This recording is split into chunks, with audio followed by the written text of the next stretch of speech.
एक विधवा जो कि बहुत बहुत सुंदर थी, अपने 2 साल के बेटे को लेकर रोज मंदिर जाती थी, बेटे को पढ़ाती, सास ससुर की सेवा करती, घर का काम बहुत अच्छे से करते थे। वह हमेशा प्रसन्न चित्त रहती थी, प्रभु भक्ति में मगन रहती थी। एक नव युवक जो कि रोज उसे मंदिर आते जाते देखा करता था, अब विधवा को सफेद साड़ी पहने देखकर उसे बहुत दुख होता था।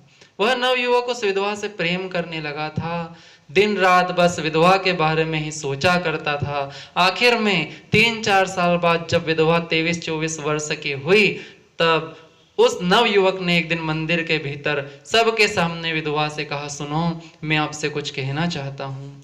मैं आपको 3-4 वर्षों से देख रहा हूँ, आपको भी तो जिंदगी जीने का हक है। यह सुनकर के विधवा घर जाने लगी। तब नवयुवक ने विधवा का हाथ पकड़ लिया। सभी लोग एक टक देख रहे थे। नवयुवक बोला, कब तक यूं घूंट घूंट कर जियोगी? मैं तुमसे प्यार करता हूं, तुम्हें जिंदगी का हर सुख देना चाहता हूं और मैं तुमसे विवाह करना चाहता हूं। I love you. अब जैसे ही विधवा ने यह सुना, मानो विधवा का रोम रोम जल रहा हो।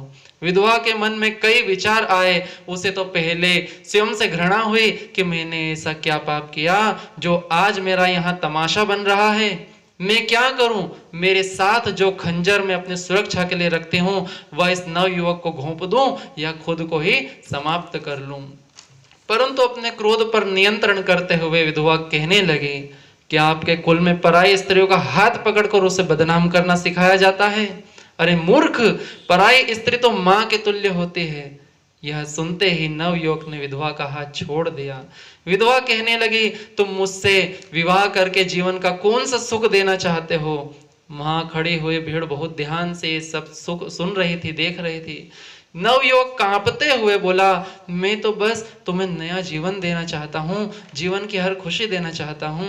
विधवा बोली, क्या तुम मुझे मरी हुई समझ रहे हो जो नया जीवन देना चाहते हो? और आज मेरा हाथ पकड़कर तुमने मेरा पतिव्रत धर्म नष्ट कर दिया है। रे मूर्ख, तूने तो मुझे जीते जी मार दिया है। नवयुवक कहने लगा, अरे क्या होता है पतिव्रता, सती की बात करती हो? ये सब तो दकियानुसी बातें हैं, ढोंग ढकोसला है। क्या तुम्हें शारीरिक सुख प्राप्त करने का अधिकार नहीं है? विधवा बोली, ओह, आ गए ना असली औकात पर। तुम्हारी गंदी नजरें मुझ पर थी, छी। परंतु शायद तुम यह नहीं जानते कि मैं एक श्रेष्ठ कुल की कन्या हूँ, मैं श्रेष्ठ गुरुकुल की पढ़ी लिखी हुई हूँ। मैं मेरे पति से बहुत प्रेम करती हूँ। मैंने और मेरे पति ने विवाह के पहले ही यह प्रण कर लिया था कि जीवन में केवल एक ही बार ब्रह्मचर्य का नाश करेंगे और एक ही बार शारीरिक संबंध बनाएंगे ताकि एक श्रेष्ठ संतान उत्पन्न हो सके। अब नव युवक यह सुनकर बहुत लज्जित होता है।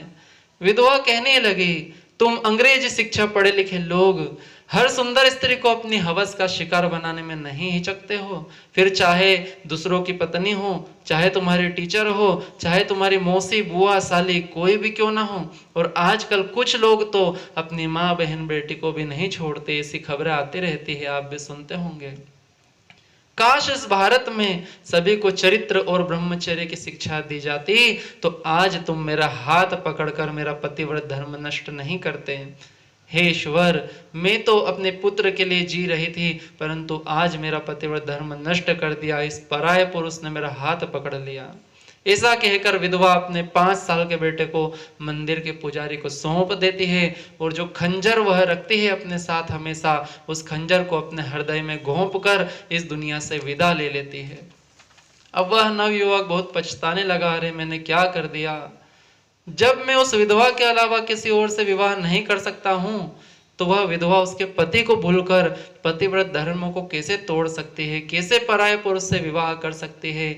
यह तो सत्य है। सती कन्या के मन में केवल एक ही बार कोई पति आता है।